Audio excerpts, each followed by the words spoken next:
June 24, 1982, and the unthinkable has happened on board a British Airways Boeing 747. All four engines have suddenly failed miles above the Indian Ocean, without power. The massive plane is now descending.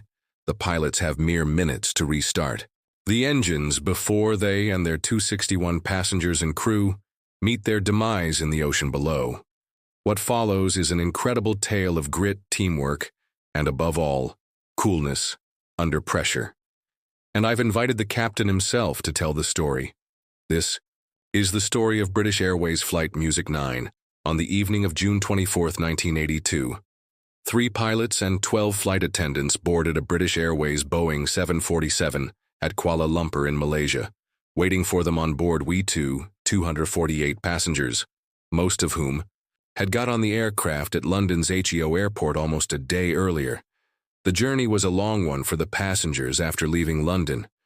The previous day, Flight 9 had stopped over at Bombay in India before arriving at Kuala Lumpur. From here the flight would continue on to Perth before flying to Melbourne, from where it would embark on the final leg of its journey to New Zealand.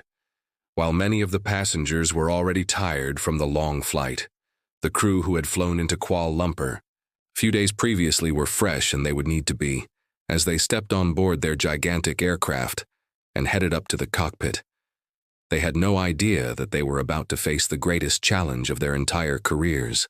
The fate of everyone on board would depend on their skill and perseverance as they fought against an invisible foe, miles above the dark ocean.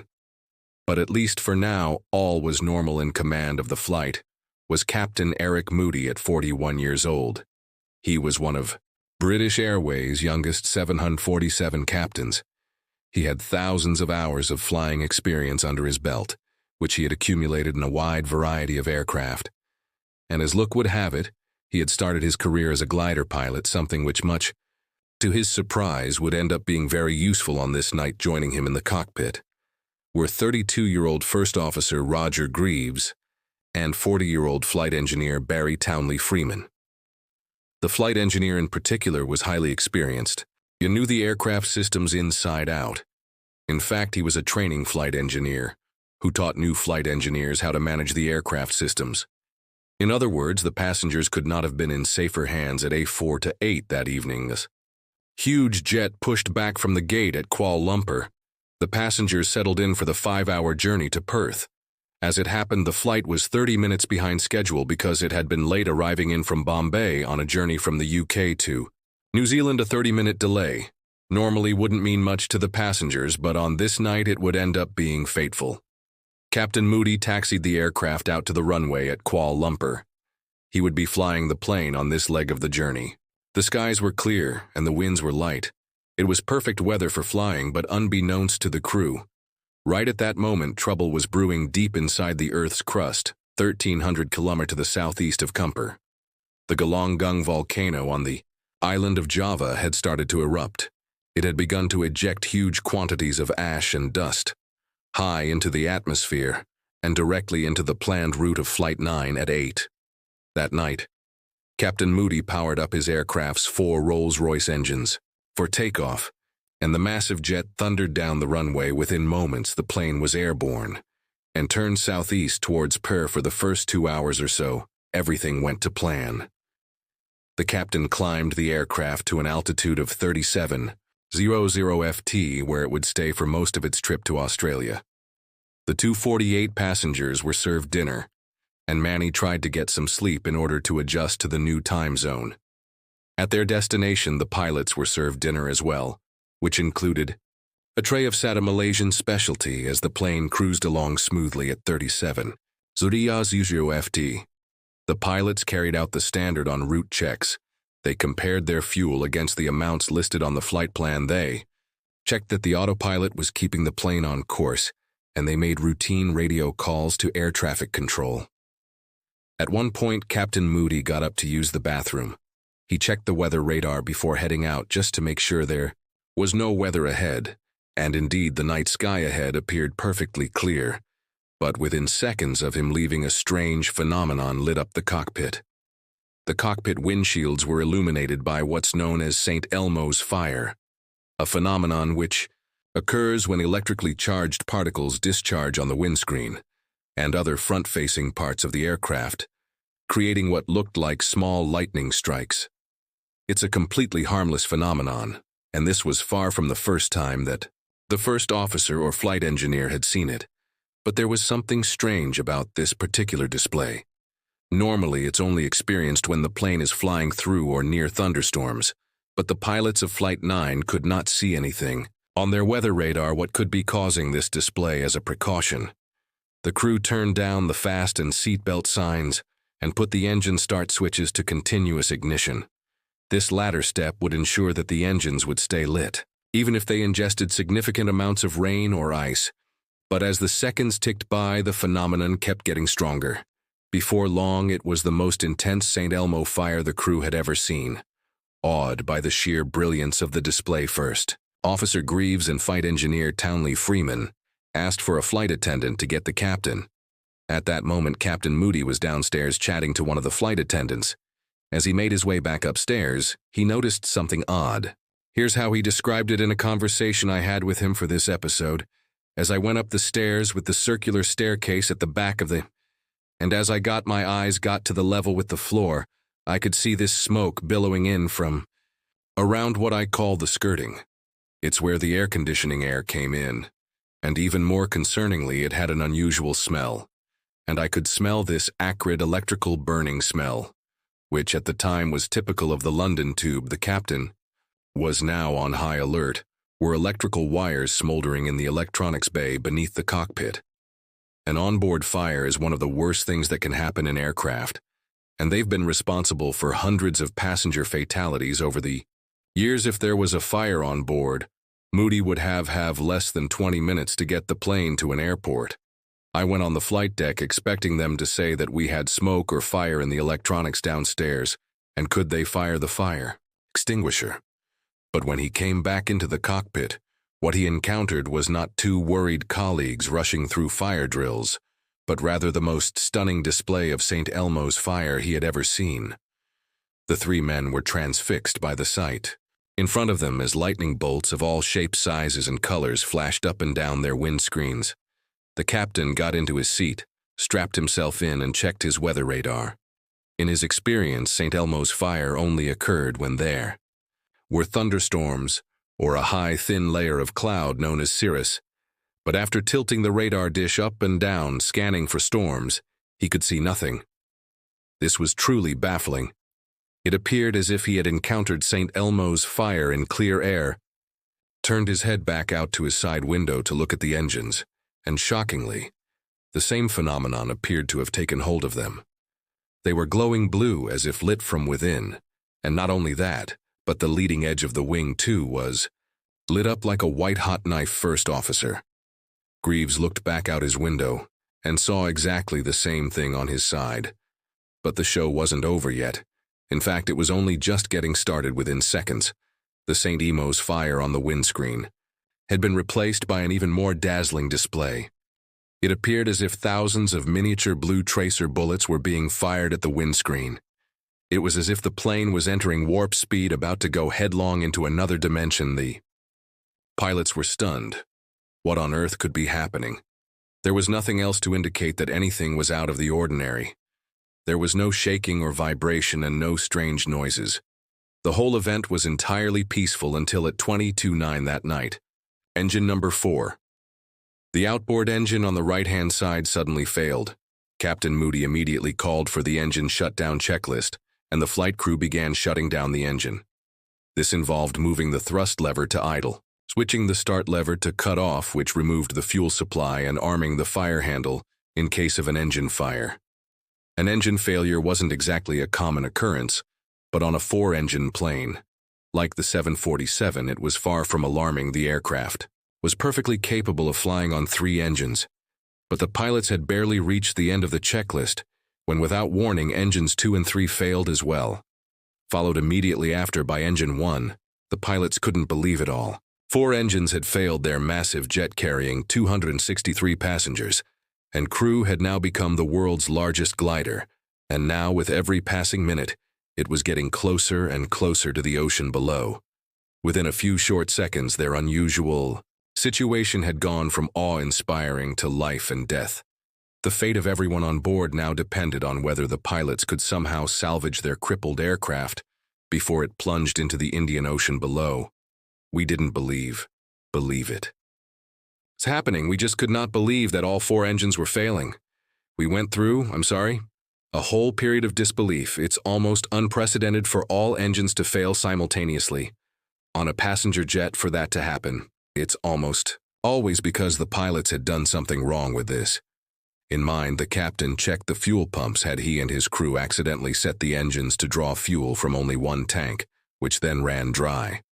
But sure enough, when he checked the fuel, pumps were drawing from every tank. Well, what about the electrical system?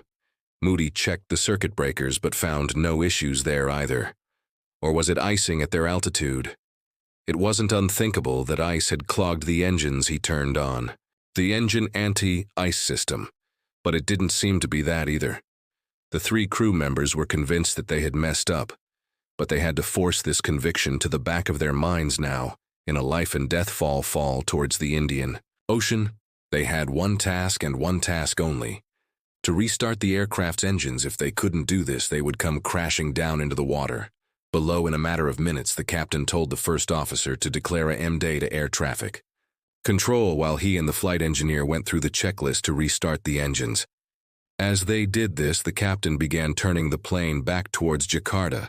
At their high altitude, there was a danger that the loss of thrust from the engines would slow the plane to the point where it would stall and fall out of the sky. To avoid this, the captain pitched the aircraft's nose down to maintain speed. There was a delicate balance to be struck here in physics terms. The captain had to trade potential energy in the form of the aircraft's height for kinetic energy, in the form of its speed.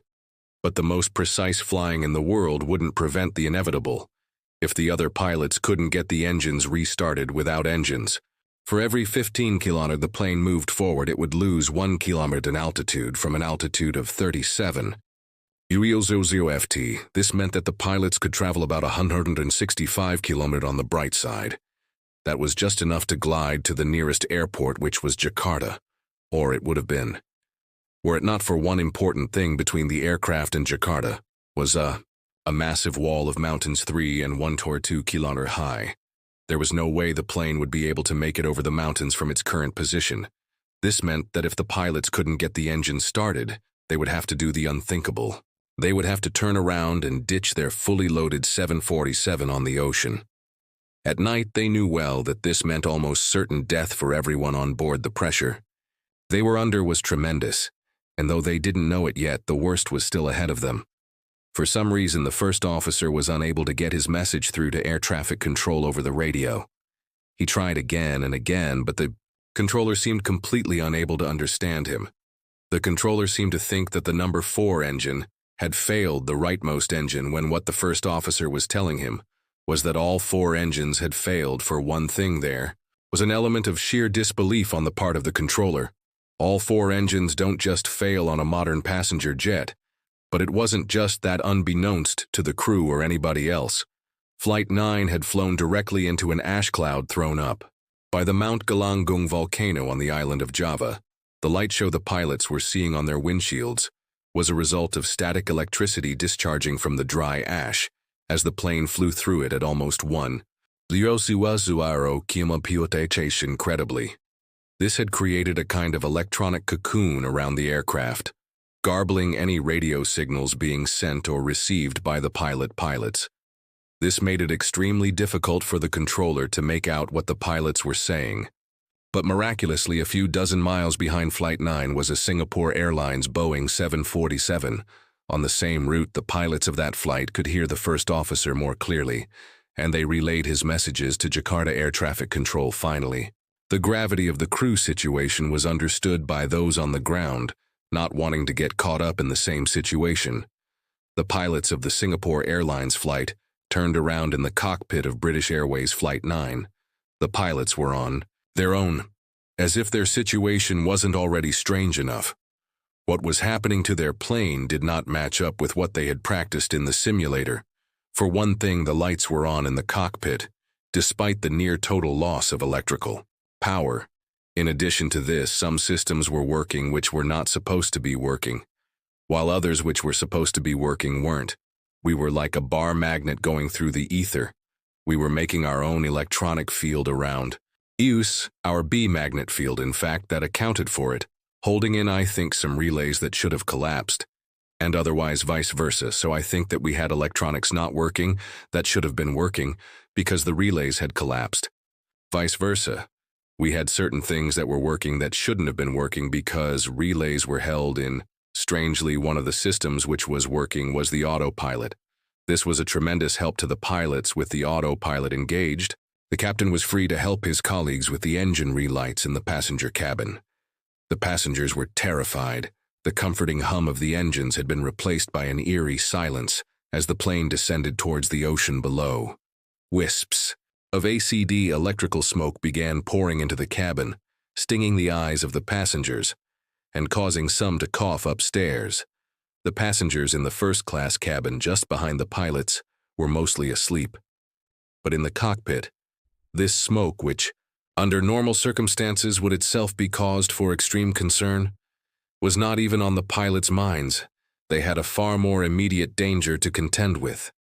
Despite their numerous attempts, the engines were still not restarting second by second. The altimeter was unwinding much like a clock when it reached zero time was up.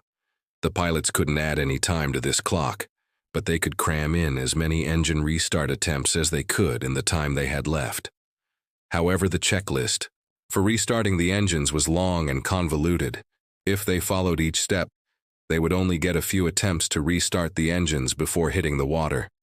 If we'd followed the book, we'd be dead on one occasion, I said. Forget the book. A pilot shortened the checklist to only the most essential items and went through it again and again and again as the altimeter counted down to zero. The adrenaline in the small space of the cockpit was through the roof, but then in the midst of their dogged attempts came an unwelcome warning. The plane was beginning to depressurize without engines to feed air into the cabin. The air was beginning to leak out at their current altitude of 26,000 ft. There wasn't enough oxygen to sustain life quickly. The pilots went to grab their oxygen masks, but when First Officer Greaves went to put his on, it fell apart in his hands. The other two crew members had managed to put theirs on and were able to talk to each other through the inbuilt microphones. But the first officer vital to the crew's engine restart efforts was now out of the loop. And what's more, without enough oxygen in the thinning atmosphere, he would soon lose consciousness. Captain Moody had an incredibly tough decision to make. Should he put his aircraft in a dive to a lower altitude in order to save his colleague? Or should he keep his precious altitude so that he would have more attempts at restarting the engines?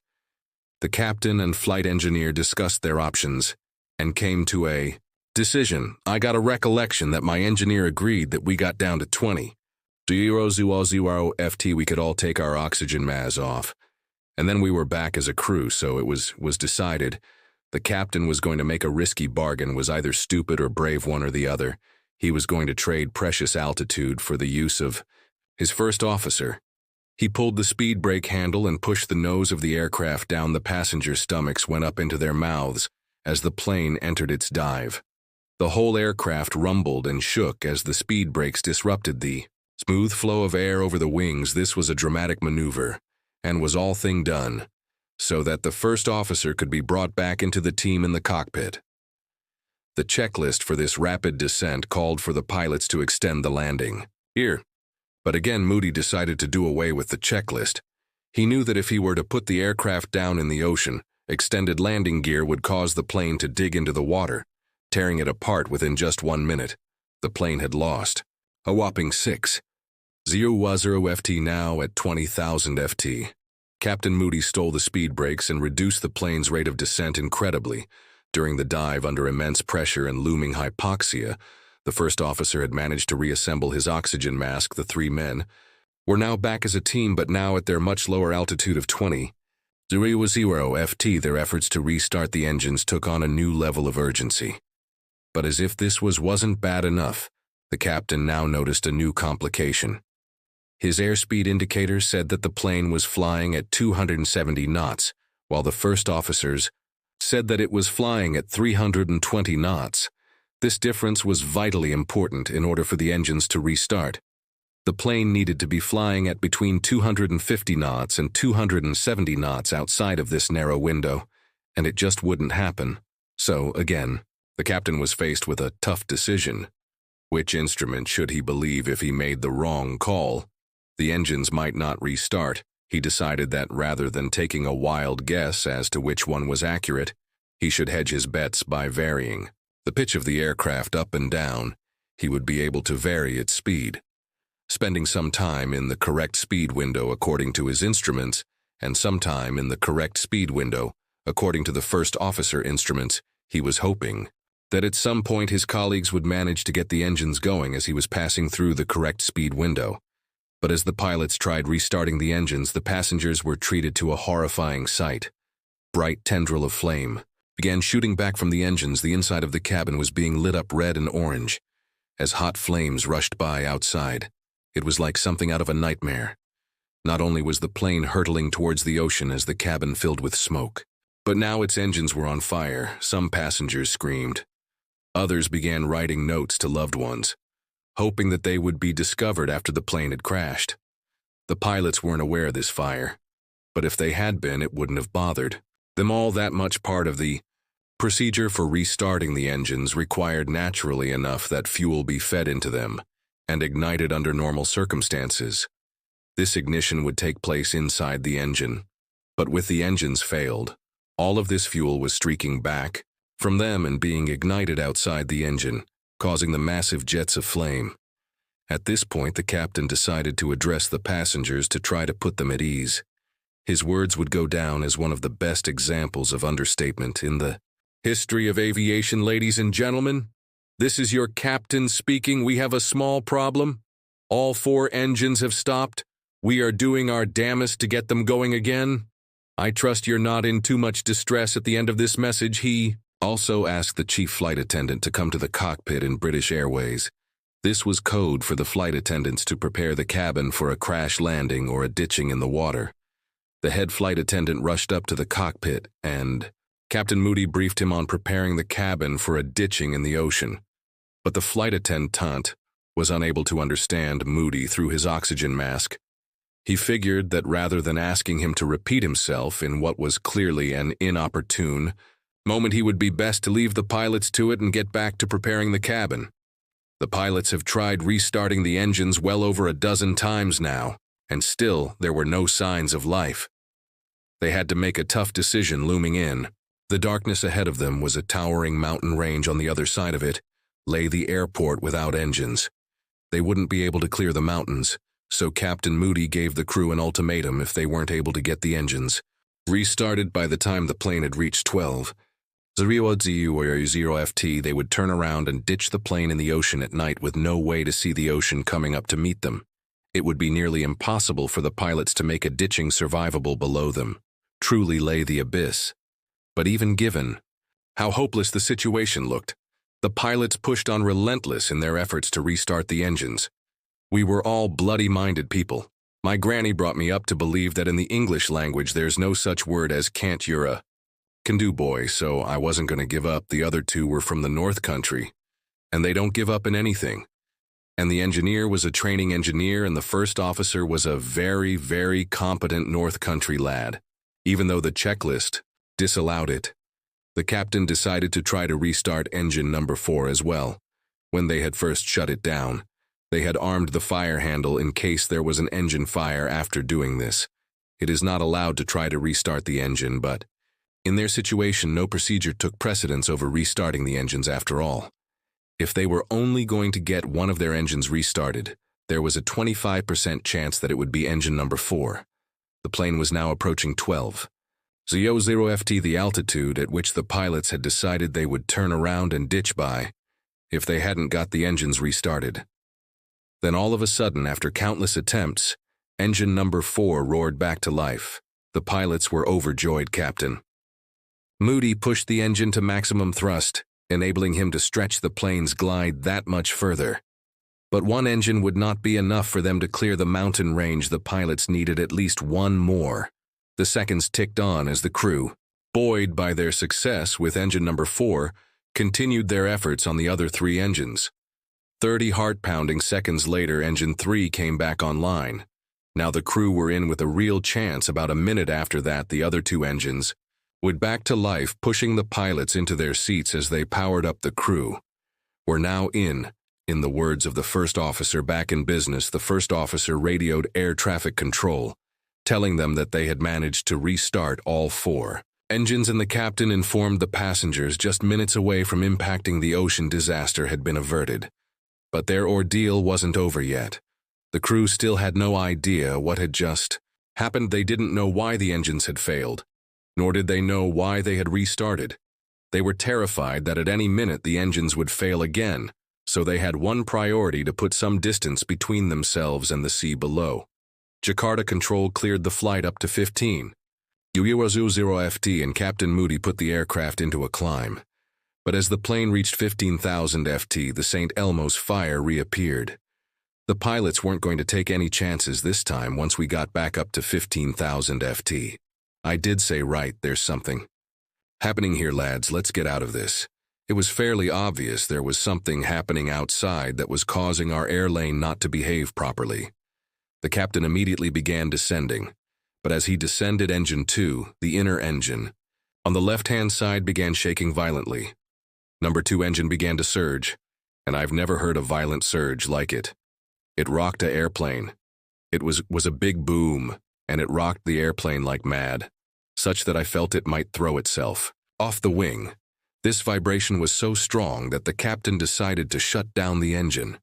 Now hanging on by 3 fragile engines, the crew of Flight N were going to limp their way back to Jakarta. But 2 nasty surprises lay in wait for them, which would make this next part what the captain would later describe as the most challenging part of the entire ordeal. It was still pitch black outside as the pilots flew over Jakarta at an altitude of 10,000 FT. Not wanting the fragile engines to fail again, they decided that they would keep the thrust levers exactly where they were until the plane was just moments from touching down to control his speed. The captain extended the flaps and the speed brakes. He was using aerodynamic drag to counteract the thrust from the engines.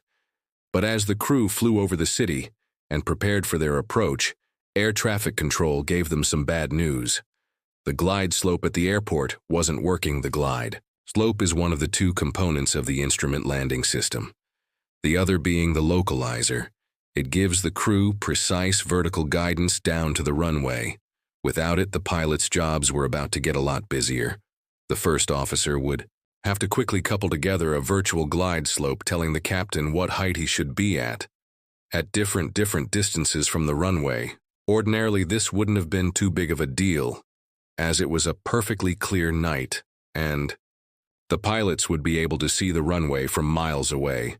But as they lined up with the runway, a second surprise awaited ahead of them were the city lights of Jakarta. But curiously, in the place where the airport normally was, there was just a black space. The pilots have flown into Jakarta many times, and they knew where the runway should be in relation to the city. But for some reason, it seemed like nothing was there.